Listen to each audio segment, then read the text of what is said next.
recorded drop, you can't ignore it. I'm transforming now these cars and planes, I'm always boarding. Just out touring down in Charlotte like I play for Hornets. When I'm performing. Okay, about to head over to the gym to start these quarterfinals workouts, and let me tell you, they are heavy and challenging. So the first workout starts with a 155-pound front squat, and my max front squat is 150 from the rack, not even from like the floor, which is what this is going to be. So I can't even start that workout. So I first thought, before I'd even seen the workouts, that I would start with workout 1 because it's the first workout and I need to do it shortly after it's announced because I'm going over to Sacramento tonight to go to the NCAA tournament, the basketball tournament. So I need to get one out of the way quickly. But I think one of the coaches might want some of the athletes to start with workout 2, which is the dumbbell snatches, overhead walking lunges, and crossovers, which are another thing that I've done a couple of times, just like in warm-up, and I've gotten a couple reps a couple of times. So I don't know if I can do 40, but hopefully I can get 1 or 2 if I even get there with the heavy dumbbell. So this should be interesting. We all knew that the weight was going to be my limiting factor in quarterfinals. I just didn't realize it would be like the first rep of the first workout was going to make it, so I had to likely log a 0. I will try the 155. I'll try to clean it and I'll try to squat it, but it's heavier than I've ever done before. So the likeliness of getting 1 is low, and the likeliness of getting 9 is pretty much impossible, likely impossible. But after this, I am going to do some sort of strength cycle. I'm still trying to figure out exactly what it is, but it was pretty clear after the open and the thruster being my worst workout that I should focus on strength. And I knew it before that, but very clear then. And even more clear now that the quarterfinals workouts have come up and we've sort of learned how Bosman is going to be programming going forward. So that's for a couple weeks from now. Today, just gonna try to do as much as I can. It's unfortunate that I can't start some of the, like this workout 1 at least, and there's another workout that has 185-pound cleans in it, I think, for the women. No, I have lots of doubts about that because I don't even know if I could really even get that, if I could even get under that if I needed to. Probably not. It's like a heavy deadlift for me. So it's okay. It is what it is. It's fun to test yourself. I just get to be part of it because I was top 10%, and that means I get to I get to play. And even if I can't play well, at least I'm in the game, right? So this was my last good warm-up rep of workout 1. So this is actually 135 pounds, and you see there's a little bit of a struggle on the squat portion of that. This was 145. I did hit the clean, but got buried in the squat. So 145 is actually my 1 rep max squat clean and 1 rep max front squat. I did 1 rep max front squat 150 once. That was during a squat cycle, and it was once. I think right now my 1 rep is probably closer to 145, and I missed it there, but decided to start the workout anyway because might as well give it a shot, and took a couple cracks at 155. So at first I decided to try to power 155 because I thought that would be my best chance of getting 155. And it was basically just a clean high pull, just a high deadlift. So the coach told me that I was going to have to at least try to squat it. So here's an attempt at the squat clean, my first attempt. I get under it. I felt like I was a little bit on my toes. You can't really tell from the video, but that was my thought. Decided to give it 1 more go at the 155. I think this was a better clean, but I couldn't get up. I did try to move a little bit on that one though, just couldn't stand it up. So that was it for day one, and it wasn't much. So I ended up doing workout 1 yesterday, as you saw. Didn't do much of it. Oh, Carson's being cute. So I am not sore from that workout. And now I'm gonna head there, the gym, and do workout 2. I think I mentioned this yesterday, but I really haven't done much with crossovers. I've done a couple of reps, like ever. I definitely haven't done 40 reps, like cumulatively in my entire life. So we'll see how those go today. It's an interesting quarterfinals for me because there's not a lot of it that I can actually do super well. The last 2 workouts, I'll be able to do a bunch of, so that's good. But these first 3, because workout 3, I'm just gonna do 5 burpee box jump overs. But you know, those are gonna be some great burpee box jump overs. I'm gonna really enjoy those. I do like that movement actually. But if I couldn't clean 155, probably can't clean 185. Just logic. So, gonna go do this dumbbell one. I'm not even thinking about the 50-pound dumbbell, but that's gonna be heavy too. So, I'll just chip away at it, get as many reps as I can, and again, just be grateful that I get to do quarterfinals and I qualified. All right, take this guy out and then we'll head to the gym. Day 2, and this time I actually do get to do a workout. So this is the workout, I'll put it on your screen here, with the heavy dumbbell and the crossover jump rope. When I guessed what this could be, I did say that I thought the jump rope would be used for something other than double unders, and that is what happened. I figured we had double unders in the open, probably weren't gonna see them again in quarterfinals. New movement. So this is the walking lunges now with that 50-pound dumbbell. I don't do a ton of work with a 50-pound dumbbell, so this did feel kind of heavy, but I did get through it. I wore my knee sleeves to help with the lunging portion of this, less impact on the knees, and to help me, you know, stay a little bit tighter through the movement since lunges are a little bit difficult for me. So now switching over to the other arm, and continuing to chip away at the snatches. I didn't plan to do 8 unbroken, and I never did.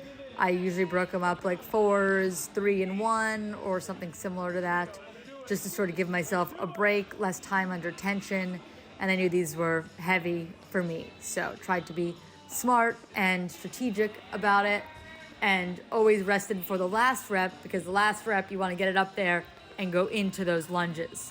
So go right into these lunges. But sometimes the dumbbell felt like it was just kind of getting away from me overhead. You really need to make sure you're bracing and trying to keep it sort of center over your body. I felt like there were times where it was getting too far back or too far to the side. And like you see there, I had to set it down and reset. Shook out my arms a little bit before I got going again. And then popped it back up overhead to complete the lunges. But just got to be strategic about this. If it's a lightweight for you, if you're ever doing something similar to this, because this workout's already been due, but if it's a moderate weight, you can probably just plow through it and not worry as much about where it's positioned. But for a heavyweight, it's difficult. So this is the first real time I've ever attempted to do these crossovers. I have done them once or twice in a warm-up, just give it a try. I never even used this rope. This is one of the gym's ropes. It's not my rope. And I had tried other of the gym's ropes, but they were shorter. So I got some advice that you definitely need a long jump rope. Here I am setting it down because I was just hitting myself over and over again. Also, my judge recommended that my knee sleeves might be hitting it, so I sort of moved them up more onto my legs. They wouldn't be dangling near the rope. And I seem to have gotten a better set in. You really do have to swing your arms quite a bit, and your arms do have to go in front of you. So I feel like a lot of times double unders, we think about keeping the arms close to our body. As you can see watching me do these, that is not the key to doing the crossover. You're going to want to bring your arms out and in, and you're going to want to bring them kind of far in front of you. You're not keeping them super tight into your body, and that's how you kind of can string them together. Also, if you didn't see Adrian Bosman's video, basically every rep where your arms cross or uncross count as a rep. So I feel like a lot of people, like when I was doing these, was practicing these the 2 times I did them prior to this, I would only count the reps for my arms cross, but when your arms uncross, that counts as a rep too. So basically the first singles that you do to begin, those don't count. Once you cross your arms and you continue to go, the uncrossed arms do count as well. It's a little bit confusing, not once you understand it, but it's not, I feel like, what you would think intrinsically. So moving through these dumbbell snatches again, and just trying to take some rest so that I don't burn out, because this is heavy for me. But chipping away at them, I feel like I did a pretty good job of staying on them to the best of my ability. But I usually use, like most workouts, I use that 35-pound dumbbell. Occasionally I've been throwing the 40 in to sort of bridge the gap, but the 50 is still a little bit challenging. On this right arm, I'm definitely better at the walking lunges and better at stabilizing than I am on the left. I am right-handed, so it's what you'd think, but it definitely makes a difference. So now back onto that left arm, my weaker arm. But I was stringing together reps, which I was happy about, because I was unsure if I was going to be able to string them together or if I was going to have to do all singles. I did use my other hand to assist me in bringing it back down carefully, as opposed to like throwing it down, dropping it, bouncing. So when I brought it down, to rest it, I assisted myself with my other arm, so there's less time under tension that doesn't need to be there, because you want to keep yourself as fresh as possible as you go into this workout. So now back onto these lunges. Again, I think you can see the dumbbell kind of rotating on me there. Just makes it difficult when it gets out of position, either too far behind your body or too far in front of your body. Just not as balanced. So I kind of had to bring it down because I felt like I was losing it behind me. It was just like falling behind me. So now getting it back up. We're trying to break it up before I have to break it up. And there I thought my knee didn't touch, so I just went back down right away, just in case, before my judge even said anything, just to make sure I would get the rep. And back to these crossovers. Tried to bring my knee sleeves down in a way that was a little bit closer to my body so they wouldn't get caught up on the rope. And starting with a couple reps, which I was happy about. When you've never done a movement in a Metcon before, you just sort of have to accept what you get. And this was a good set too, and I was happy if I could string a couple together, and it's a new movement. You're adapting to it, and you just kind of got to do the best you can in the moment. And sometimes it ends up like that, and you're just hitting yourself. I'm imagining a lot more CrossFit classes, a lot more people's programming is going to be seeing these crossovers in the future, because if we saw them here in the quarterfinals level, there's a decent chance we're going to see them at the open level next year. So if you haven't tried the crossovers, definitely something you should try. You're going to need a different jump rope than the speed ropes that we usually use for double unders. You're going to want something a little bit heavier with a little bit more feedback and longer than you likely use for your speed rope. This is a long rope, and this is a rope that is probably for somebody between the heights of like 5'7", 5'8", which I'm 5'4", 5'3", 5'4". So it is a much too long jump rope if I was doing doubles. But for this, you definitely need that extra length because you are bringing your arms out farther, not keeping them as tight to your body, bringing them farther in front of you in that cross. So if you're going to start practicing these, you'll likely need a different rope than the rope that you're using right now for double unders. A lot of gyms have ropes, so definitely try your gym's ropes before you go out and buy one. But I've seen a lot of people using those beaded ropes. I haven't tried those. My gym doesn't have them, but that is something that I might think about in the future now that we know that we're going to likely see crossovers again.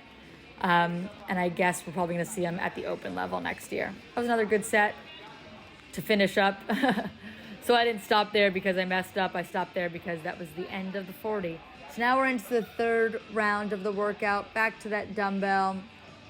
Kind of able to knock out a couple here pretty quickly because after doing those jump ropes, it just sort of slows down my heart rate a little bit more than usual. Like if I was doing double unders, I could string a bunch more together, so my heart rate stays a little bit higher. On the crossovers, I'm not as familiar with them, so I have to rest a little bit more, and I'm forced to rest when I messed up, so heart rate gets down a little bit lower, allows me to knock out a couple more of these snatches faster. And now back on to the lunges.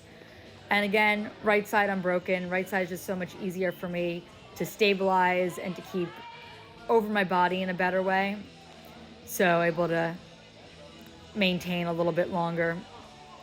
And now back to the left arm, snatching and then lunging. And I was aware of the time and the fact that we were getting close to that 10-minute mark, and I was just trying to keep on things. I didn't want to fail anything or get any no reps, but I wanted to stay consistent and not slow down too much because it's easy to rest longer than you want to rest.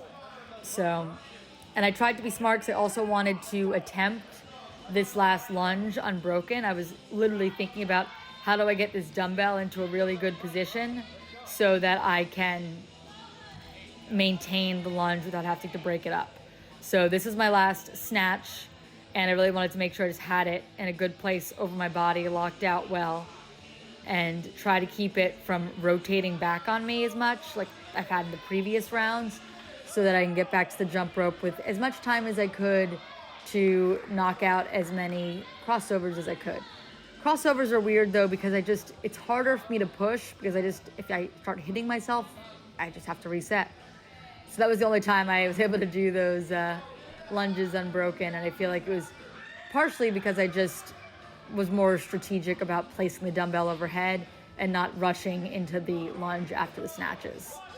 So here we are, and messed up after a couple reps, which seems to be a trend, but still getting used to this movement.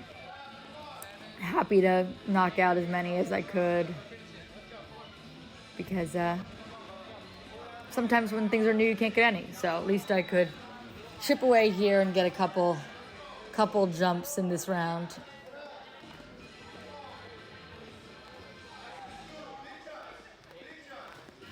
I sometimes put the rope down just because I feel like you get frustrated, and just putting it down allows you to really reset. I do the same things if my double unders get really bad. I'll just put the rope down for a second, take a breath, and then I'll pick it back up. Also, I feel like my hair was getting caught on this rope all of a sudden because it's just a totally different movement, and my arms are coming in closer to my body, and it felt like the rope was getting closer to my body and sometimes hitting my hair. So I tucked that into my bra to try to get a better set, and that was a pretty good set there. And just trying to get as many reps in before the end of the time cap. Definitely not an expert at this movement, but just trying to adapt as much as I can. You know, regularly learn and play new sports, part of CrossFit's methodology. And that was it. I was happy I got to do this one though. I think I got 33 reps on the crossovers, and that was a score of 209, I believe. Okay, this was the final workout of the day. I was going to come back and do it separately, but didn't make much sense because there's only 5 burpees. So I actually did this workout twice because why not try to get the best tie break score? The 5 reps was a tie break, so figured I would try a second time. So this is my first attempt, and it comes out to 15 seconds. So I tried to just jump as fast as I could. I didn't step down. You can step or jump. I jumped because when you're only going for 5 reps, you want to go as fast as humanly possible. So it was my judge who suggested, like, maybe try it a second time just to see if you can shave a second off, because there might be a lot of people stuck at that, 5 reps. I did do one clean here as a joke, just to, because I set up the barbell. But here's my second attempt. I tried to fall down a little bit faster on that first rep. Just try to get as much time as I could, or save as much time as I could, and just tried to hop up as fast as possible and hop over, jump right off the box at the end, and did it in 14 that time. So happy with that. All right, back home, and I really didn't have an expectation on that first workout for a certain number of reps. I was just hoping to get through that first round. I had no idea of how long 40 crossovers was gonna take me. I had never done more than two crosses. If you've seen how those are counted, it actually counts once your first rep is done. Every time you cross and uncross, that jump counts. So I've never counted them like that either. So I guess I've never really gotten more than 3 reps before. I thought it was 2, but by this counting metric, it would be 3. So I was happy that I was able to string some together and get through almost 3 rounds of it. So that was a win for me. The burpee workout, just had to do burpees as fast as I could for 5 and call it. I was gonna do that workout later tonight, but the 185 pound clean would be like a 35 pound, 37 pound PR. So I just don't think that's gonna happen. I couldn't get a 5 pound PR yesterday, so I doubt that today I'm gonna get a 35 pound or 30-ish pound PR, 35 pound PR. So I just did that and figured I'd recover for tomorrow. Tomorrow is going to be a big day because I can actually do both workouts. I don't know if I'm gonna finish them, but I can like do them for the full time and actually like chip away at them the entire time. So, and the one's at AMRAP, so obviously not gonna finish that. So 20 minutes of work. And the other one, I'll definitely do 15 minutes of work at least. So just decided to come home and rest the rest of the day and hit it hard tomorrow. So subscribe if you enjoyed this, like this video, I appreciate it, and come back to see how the last 2 workouts went, which hopefully will be, I don't know, if the second workout today was pretty good, but hopefully these last 2 workouts will be the best because I can do them. All right, see you later. Carson says bye too. Bye. Bye.